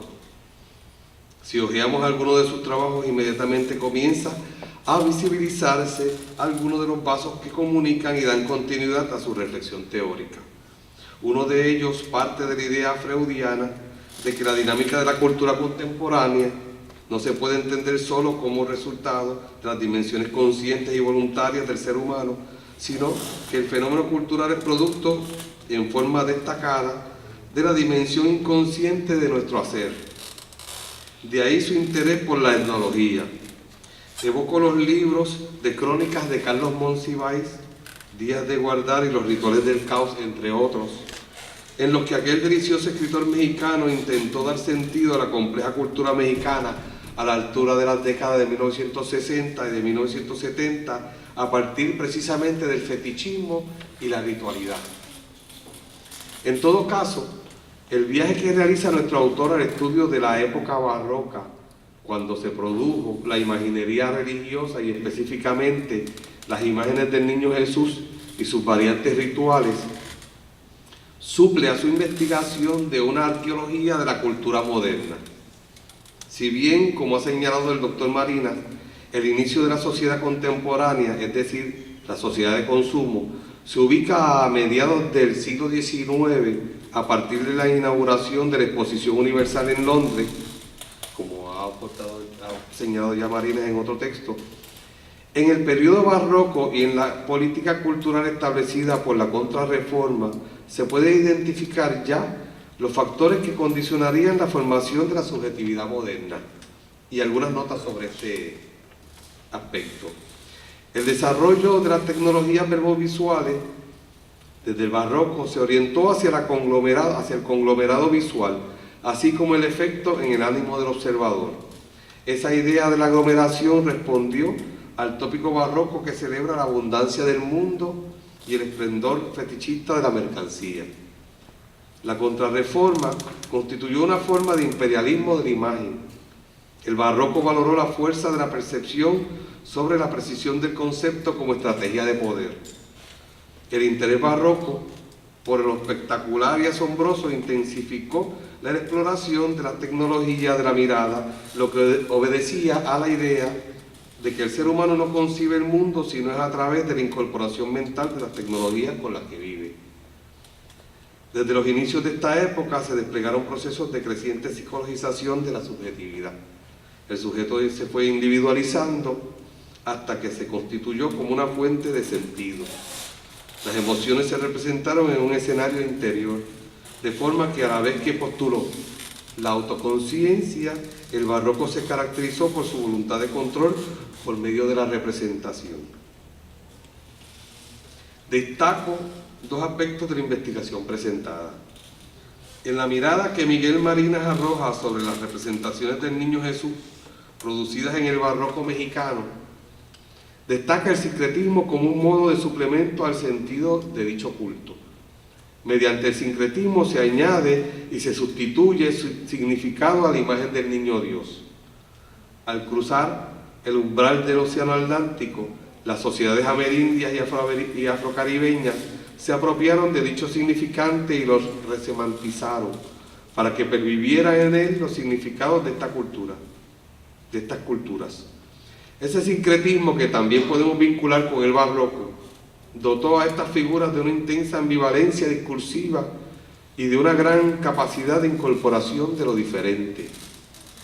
Menciono dos ejemplos que presenta el autor. Uno, el niño pan, que es padre y niño simultáneamente. El segundo, el 2 de febrero, Día de la Candelaria, cuando es adorado el Niño Dios y a la vez marca el inicio del año azteca. La ambivalencia surge de la apropiación o canibalización de la cultura impuesta por el conquistador para subvertirla e imprimirle los rasgos propios. Ya lejos de la idea de una identidad auténtica u originaria, la identidad del colonizado se muestra como una construcción híbrida y ambigua. Otro aspecto que llama la atención de este culto del niño Dios es su carácter de peregrino. Se trata de un Dios viajero al que también se vincula con el Ewa, Dios Yoruba de los caminos. Ese carácter viajero que tanto seduce a la teoría crítica contemporánea, recordemos el protagonismo que hoy adquiere el rostro del emigrante, hace visible la fisura y coincidencia entre un aquí y un allá. Ese culto al niño Dios forma parte de una diáspora europea que ya no lo es. Además, se visibiliza una fisura en el ámbito de la temporalidad entre el tiempo histórico y lineal y el tiempo cíclico y atávico del culto religioso. Esa coexistencia de diversos espacios y tiempos provoca en la mirada contemporánea un efecto de extrañeza que le distancia críticamente de la representación tradicional de esa figura de culto como objeto identitario, perturbando así la perspectiva esencialista del fenómeno. Nuestro autor tiene conciencia de lo que Walter Benjamin llama la extranjería del lenguaje, noción que pretende apuntar hacia la fisura lingüística escenificada en ese espacio liminal ubicado entre el aquí y el allá. El pensador alemán se refiere a aquello que no tiene traducción y que está más allá de la transparencia de los significados y las palabras. Un ejemplo de este tipo de malentendido cultural nos lo muestra Eduardo Galeano cuando narra un episodio de la conquista en su libro Memoria del Fuego. 6 indios han enterrado las imágenes del Cristo y la Virgen para que fecunden la tierra. Estos han incorporado esos signos a sus prácticas religiosas. Por su parte, los cristianos han interpretado ese gesto con sus propios paradigmas, por lo que les acusan de sacrilegio y les condenan a la hoguera. Esta noción de la extranjería del lenguaje, que también hemos aprendido del barroco, reconoce que la transferencia de sentido nunca puede ser total. El lenguaje tiene pliegues que le privan a su contenido de un acceso inmediato a un referente estable fuera de él. De ahí el cuidado con el que el doctor Marina explora las figuras que estudia. Te vemos caminando por Tempito, busca etimologías, entrevista a los sujetos de culto, comenta sin extralimitarse en interpretaciones y conjeturas e inserta algunas alusiones literarias. Predominan en su exposición la descripción de las figuras y los rituales, así como la narración de las leyendas y el contraste de versiones. Me parece que el investigador, más que abordar el fenómeno cultural en tanto transmisión de tradiciones nacionales, dirige su reflexión en torno al modo en que las culturas se reconocen a través de sus proyecciones en el otro. La cultura se representa como un corpus de fenómenos cambiantes e híbridos, constituidos por capas de significaciones cuyo origen nos elude de formas imprevisibles. Y muchas gracias a la compañera Leida por compartir con nosotros un conferenciante, su amigo, su maestro, un intelectual tan generoso y delicioso.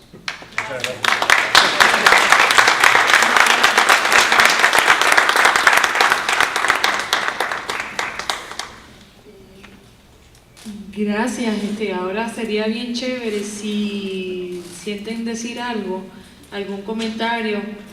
José Valentín, profesor, adelante. ¿Quieres pasar al frente? No, desde aquí creo que me escuchan bien. Gracias por una charla deliciosa, enriquecedora, muy amplia, que despierta muchas cosas, ¿no? Muchas curiosidades. Entre ellas, me preocupa algo. Estamos hablando del sincretismo y estamos viendo esa relación que se establece entre unos grupos a través de estas imágenes.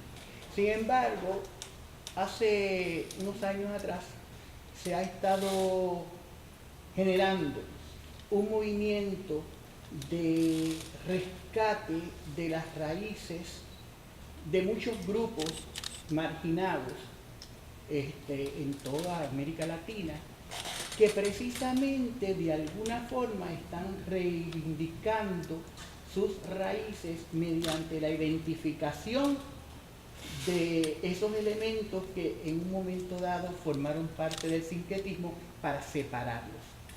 Rescate y darle más autenticidad para reafirmar su identidad. Yo he trabajado con eso.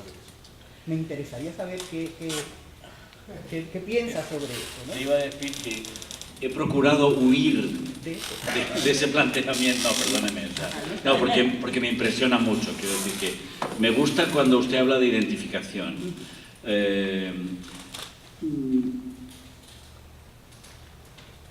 Es muy agresivo decir que he procurado huir, perdóneme. Me refiero a que alguien haga un trabajo de, vamos a ponernos con otro vocabulario, de desconstrucción o de desmontaje de un relato sincrético, de un ritual sincrético, por buscar una mayor pureza, por ejemplo, y que eso se atribuya a algo más originario y que eso tenga que ver más con nosotros que lo sincrético. Yo ahí sí que no me puedo, ¿cómo se dice?, proclamar juez de cuál es el colmo de la pureza. Yo creo que los fenómenos culturales son mestizos en su totalidad. Y si hay momentos o intenciones de purificación o de pureza que son totalmente legítimos, ahora en las últimas décadas nosotros manejamos, tú y yo manejamos la expresión, perdona que te tutee, pero es que No, somos de la misma quinta, incluso tú eres más joven que yo. Entonces, que es la cuestión del fundamentalismo, es decir, la búsqueda de algo que es indiscutible, que no tiene mezcla, que no tiene adherencia y que me permite dejar fuera al que no participa de eso. No lo sé, hay un escritor, creo que es libanés, que se llama Amin Maalouf, que tiene ensayos y novelas, principalmente es un novelista, tiene ensayos, por ejemplo, Las cruzadas vistas por los árabes, que es una cosa deliciosa, claro, ¿cómo lo veían ellos, no? Entonces él, en un libro que se llama Orígenes, tiene un librito pequeño que se llama Las identidades asesinas, donde plantea el tema de la identidad entendido como cuando la identidad se formula como algo excluyente, los rasgos que me afirman y que dejan fuera a quien no es como yo, él lo llama las identidades asesinas. Pero bueno, sobre todo en el libro Orígenes, él está contando cómo su familia se exilia, emigra desde Líbano al sur de Francia, etc., y llegan hasta Cuba. Allá en la Siria hay una mora que tiene los ojos más lindos que un lucero encantador. Entonces, yo me quedo ahí perplejo, Maalouf dice, las raíces, hablamos de las raíces. ¿Para qué nos sirven las raíces? No nos sirven nada más que para no dejarnos andar. Claro, es una frase escandalosa, provocadora al máximo, ¿no?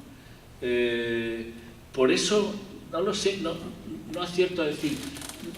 Yo he pasado de estudiar la identidad a estudiar los procesos de identificación y desidentificación también. Porque cuando hablamos de identidades en este sentido es como que tú es adquirido, es decir, es por nacimiento, ya eres de una determinada manera, ¿no? Y los debates, por ejemplo, sobre el nacionalismo, los nacionalismos, yo a lo mejor soy demasiado simple, pero en España hay mucha candela encendida de un lado y de otro y hace tiempo además, ¿no? Entonces, claro, es dar la importancia a nacer. Tú has nacido en un sitio y eso es decisivo. ¿Pero por qué es decisivo? Pero si la mayor parte de las veces nos vamos del sitio donde hemos nacido, nos llevan, nos expulsan o nos vamos nosotros. Y con el sitio donde hemos nacido tenemos una relación legendaria. O sea, yo nací en una ciudad de España que se llama Vitoria. Ni mis amigos saben que no soy de León, de donde aparezco como que soy, o que no soy asturiano, donde me gustaría ser. Se entienden, que son procesos en los que lo identitario puede ser muy cerrado, o muy cerrador, muy trancador, ¿no? No sé si te respondo a mí y te sí. pido otra vez disculpas por haber empezado diciendo que huyo de esa problemática. Como ves, no huyo nada. Estoy metido en ella hasta las cejas, vamos.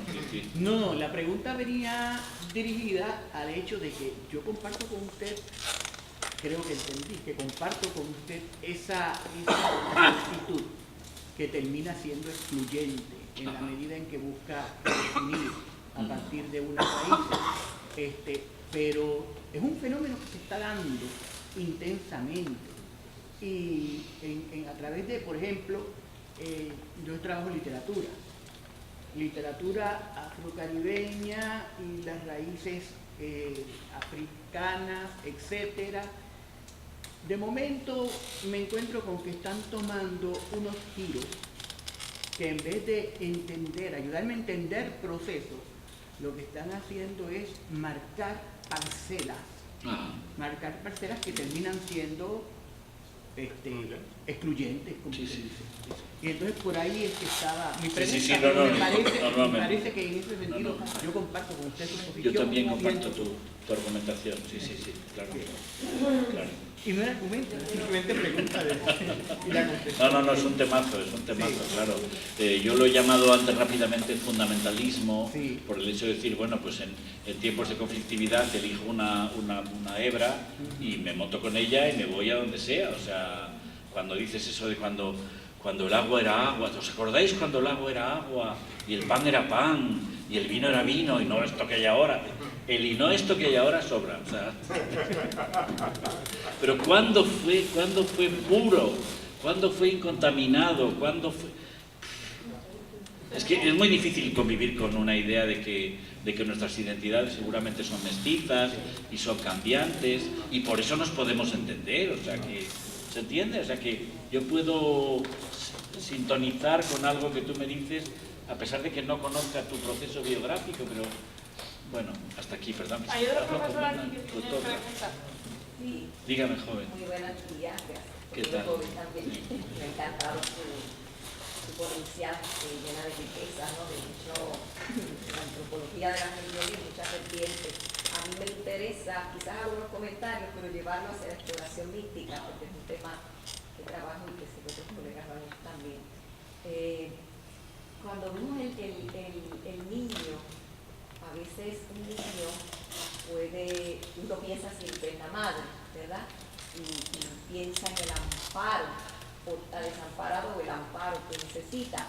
Y estas imágenes del niño que nos ha traído el de Atocha, o el de Praga, o el de Divino Niño, pueden ser el negrito de Portobelo, como llamaban el sonero. Es en la canción del Nazareno, estaba pensando de Mayo, que es la del Niño Nazareno. de Portobelo. Esa sí la encontramos de Mayo. ¿Es niño o es Cristo adulto? El negrito, él le dice el negrito de Portobelo, probablemente Pero con en la cariño, canción es ¿no? del Nazareno, que yo sé. Sí, yo entendía que es un Nazareno Cristo. le dijo. Ya. Y usted estaba ahorita soñando cuando dijo lo de la mora, es una canción de Touré que canta, ¿verdad?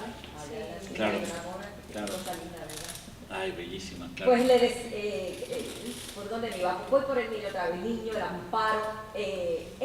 Para la mística es muy importante eso, las madres, el amparo, porque el alma va en esa búsqueda, ¿verdad?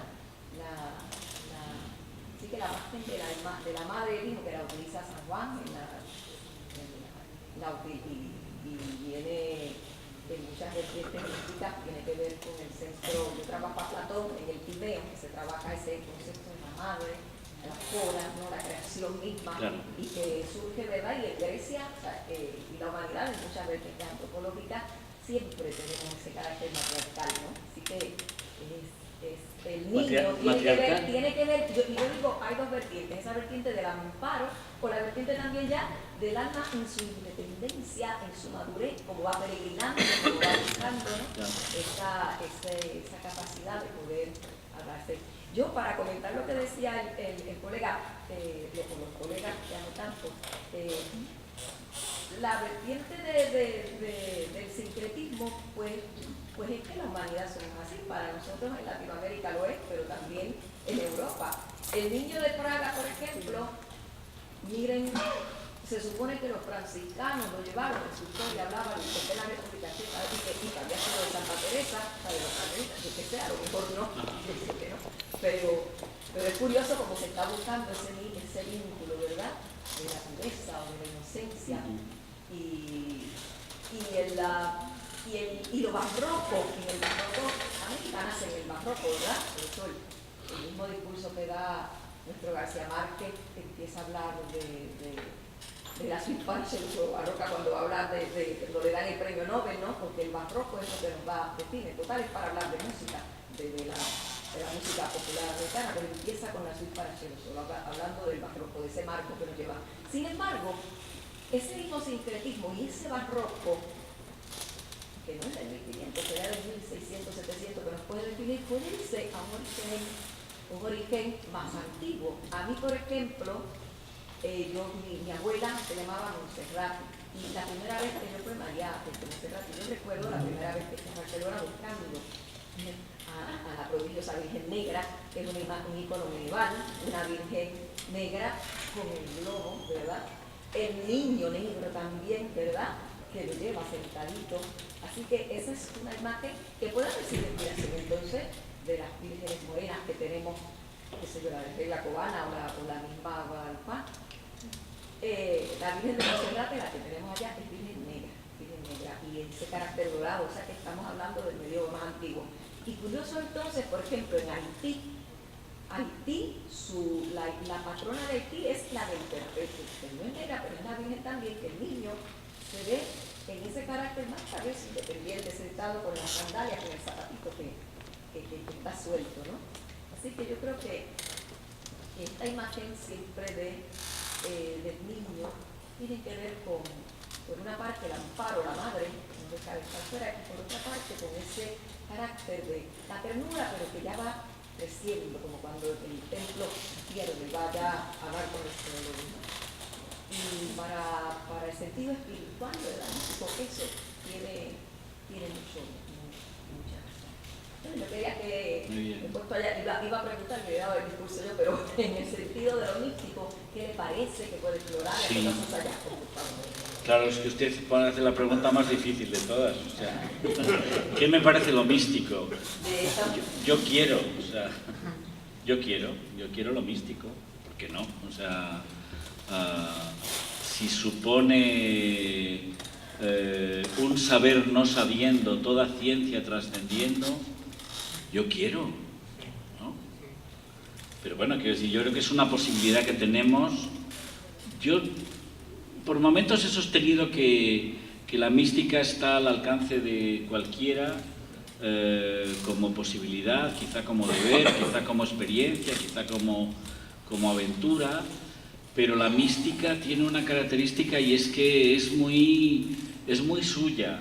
O sea, ya conocemos por Juanico, por Juan de la Cruz y por Teresa y por todos los demás que se dejaban mandar muy difícilmente. O sea, que los obispos y los curas querían y ellos no se dejaban. Obedecían o disimulaban o a lo mejor de corazón aceptaban toda esa historia. Es muy compleja, muy rica y yo creo que forma parte de nuestra historia profunda. Pero yo creo que es un camino, una serie de experiencias que son muy profundas y además tienen la ventaja de que se expresan en el lenguaje popular. La mística, Emilio Orozco, que era un especialista en barroco, granadino, que tiene un hijo también estudioso de estas cuestiones, decía que habla sobre el lenguaje de Santa Teresa, sobre el lenguaje popular, porque una mujer que tenía prohibido ser teóloga, porque era una cosa de tíos, de varones, ¿por qué se mete a hablar de estas cosas? Ella sabía teología, pero hace jijijaja y cuenta y hace coplillas y hace cosas aparentemente secundarias, ¿no? Por eso cuando has dicho lo del matriarcal, he dicho, bueno, fíjate qué astucia el matriarcal, que no se nota que es matriarcal. Yo creo que ahí hay una serie de enseñanzas que son muy decisivas.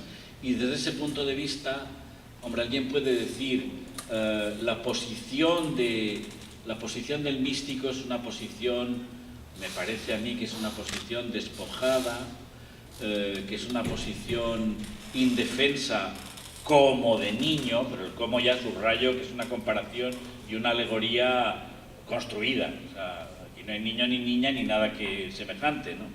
De la misma manera que la otra hace esa arquitectura maravillosa del castillo interior o las moradas, con los pisos que tienen que ver con los sefirot, o sea que hay una riqueza y una interpretación simbólica muy rica. Y en último término, a mí lo que más me llama la atención de la mística es precisamente ese despojamiento, digamos, de la condición humana en la que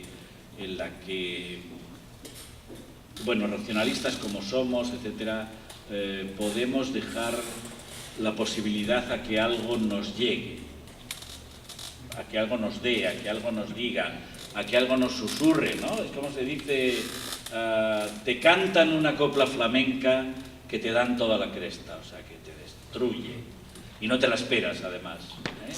En un cuartito tú y yo, veneno que tú me dieras, veneno tomaba yo. ¿Cómo lo ves? ¿Cómo lo ves?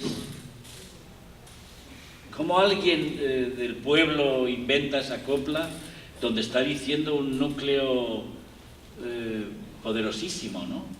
O sea, que yo creo que como vía, a mí me parece indispensable. Sí, sí, te agradezco muchísimo que traigas esta referencia a la mística. Yo no sé hacer la mística del Niño Jesús porque me pongo nervioso. Pero el corazón también es muy importante, ¿no? Porque el corazón es lo que los sufíes también hablan, ¿no? El caldo. Claro. Que es el corazón es la célula, ¿no? Sí, sí. Aquí, en el libro dedico una cosa al corazón, pero es al corazón de Jesús. O sea que lo titulo Del corazón a la coraza, porque es el símbolo de Cristo amable, amoroso, etcétera, y de repente se pone una corona y agarra un cetro y se convierte en Cristo Rey. Poca broma con Cristo Rey, poca broma, ¿no? Sí, sí. Perdón. Desde la propuesta de la microfísica del poder de Michel Foucault, el sincretismo de los niños dioses o los niños dios serían el utilizar a la dulzura de la niñez como escudos emocionales aglutinadores. No está mal. No está, como microfísica del poder, lo dices perfecto, ¿eh? Sí, sí, sí. No había logrado una formulación así. Claro, claro que es una microfísica del poder, por supuesto. Sí, sí, sí, sí. Pero va a informar la jerarquía imperial, en este caso española, para sí. que los indígenas puedan asimilar. Sí.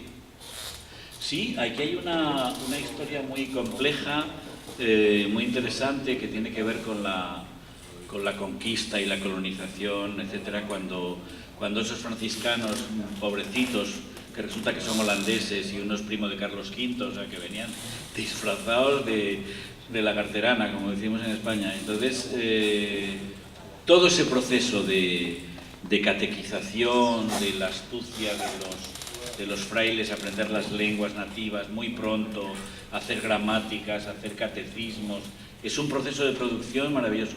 Hay un colega mexicano que hizo una tesis doctoral en España sobre la confesión, el sacramento de la confesión en la Nueva España, ¿no? Y es muy interesante como sistema de microfísica del poder, claro, es un Foucaultiano, ¿no? Yo creo que está muy bien lo que planteas, es que es para pensarlo más, porque entonces, claro, los sistemas de control y de dominación aparentemente se basan en algo que casi lo llegamos a formular como que sea lo natural. Entonces, lo que decía la compañera cuando hablaba de la mística, hablas de la figura de madre, de niño, y enseguida pegas un salto de ellas hacia su valor alegórico, hacia su valor, ¿sabes? Yo, como soy muy soberbio, parezco muy humildito, pero yo soy tan humilde que cuando yo me pongo humilde, muy pocos me ganan. Mira, humilde es que no me gana prácticamente nadie. Entonces, esa idea de que en la dominación, en la recomendación de una figura que aparentemente no tiene poder ni tiene peso, bueno, mucho cuidado. Quiero decir, se puede recomendar haciendo alegoría, y yo digo, mi soberbia me lleva a subrayar la frase textual de Fray Luis de León, que si no era místico tocaba a vísperas. O sea, como decía mi abuelo, que besos no hacen niños, pero tocan a vísperas, ¿sabes? Entonces Fray Luis de León o Ignacio de Loyola, que iban pa' místicos y se torcieron, uno estudiando maravillosamente y el otro fundando los jesuitas, pero Ignacio de Loyola tiene un diario espiritual que hay que comérselo despacito, claro, con, digamos, con noticia, con constancia de un camino místico, donde pide el don de lágrimas, donde pide señales místicas que le confirmen que va por el buen camino en la fundación de esa institución. Es espectacular, ¿no? Entonces yo creo que Fray Luis de León decía, cuando traduce el Cantar de Cantares, el Cantar de los Cantares, como quiera que sea, dice, bueno, esto los teólogos cogen este relato, este poema, pues un poema de amor, es un poema, el más grande poema de amor seguramente en la base de nuestra cultura. ¿Y qué hacen? Lo explican. ¿Sabes cómo explicar un chiste? ¿Sabes? Lo explican. Dicen, claro, Salomón y la reina de Saba, o el esposo y la esposa, así despojado que queda tan bello, ¿no? Dice, pero claro, representa a Dios y su pueblo, Yahvé y su pueblo, o Cristo y la Iglesia. Dice, bueno, yo eso se lo dejo a los teólogos. Yo me limitaré a declarar la corteza de la letra. Fíjate qué expresión, yo vivo de esa expresión, la medito de vez en cuando, me viene que me pareció tan poderosa. Creo que Bergamín tiene una colección de ensayos que lo tituló La corteza de la letra, copiándose de Fray Luis de León.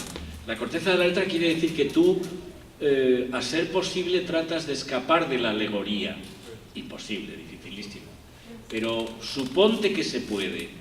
Suponte que te quedas pegado y que no estás pensando que ahí se recomienda unas buenas relaciones maternofiliales. Para nada. O sea, claro, todo esto tiene un aprovechamiento de la institución clerical, eclesiástica, como sea, que parece que es una recomendación de la buena relación familiarista. Pues bueno, bien, no está mal, o sea, que la gente se lleve bien y se quiere y se respete, estupendo.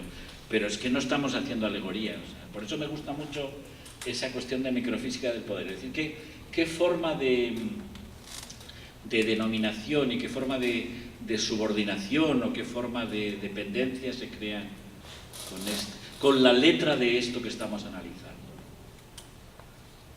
Es que me planteáis unas cosas espectaculares, vamos. Yo que venía aquí de listo, imagínate. Muy bien, muy bien, muy bien. ¿Alguien más quisiera decir algo? No, ya no más, ya no. Ya se acabó entonces. Muchísimas gracias. Ahora,